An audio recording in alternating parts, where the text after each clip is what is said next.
అప్పట్లో రామాయణంలో భరతుడు, మళ్ళీ ఇప్పుడు ఢిల్లీ కొత్త సీఎం ఆతిషి మేడమేనోళ్ళ. అగో ఏ ముచ్చట్లా పోలిక అని అంటారా?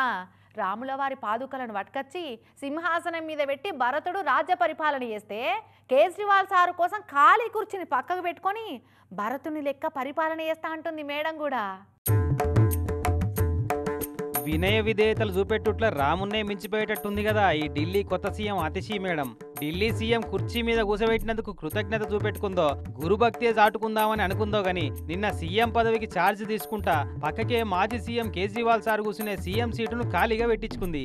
మళ్ళా ఢిల్లీకి కేజ్రీవాల్ సీఎం అయ్యేదాకా ఈ కుర్చీ అట్టనే పెట్టిస్తుందట సీఎం ఛాంబర్లా.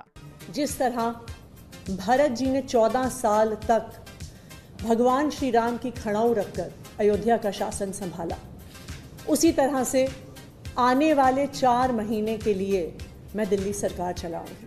दिल्ली के मुख्यमंत्री की कुर्सी, ये कुर्सी अरविंद केजरीवाल जी की है। फिर से अरविंद केजरीवाल जी को मुख्यमंत्री की कुर्सी पे बैठाएंगे।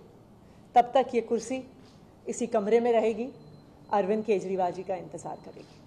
వారేవా ఎంత గురుభక్తో చూడు, మనిషి లేకున్నా ఉన్నట్టే ఫీల్ అవుతుందుకో ఏమో గాని అసలు నిన్నయాల ఛాన్స్ దొరికితే తొక్కి పక్కకు నూకి సీఎం పదవిని దక్కించుకుందామని చూసేటోళ్లే ఉన్నారంతా.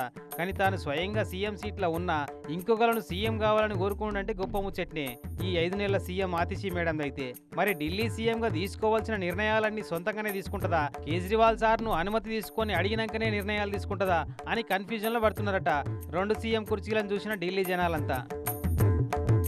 అప్పట్లో తమిళనాడు సీఎం జయలలితమ్మ జైల్లో పడ్డప్పుడు సీఎం అయిన పన్నీర్ సెల్వం కూడా సేమ్ గిట్లనే అమ్మ ఫోటోను కుర్చీలో పెట్టుకొని సర్కార్ నడిపిండు. ఇక ఇప్పుడు ఆతిషి మేడం చేసిన పని కూడా అట్లనే అనిపిస్తుందట.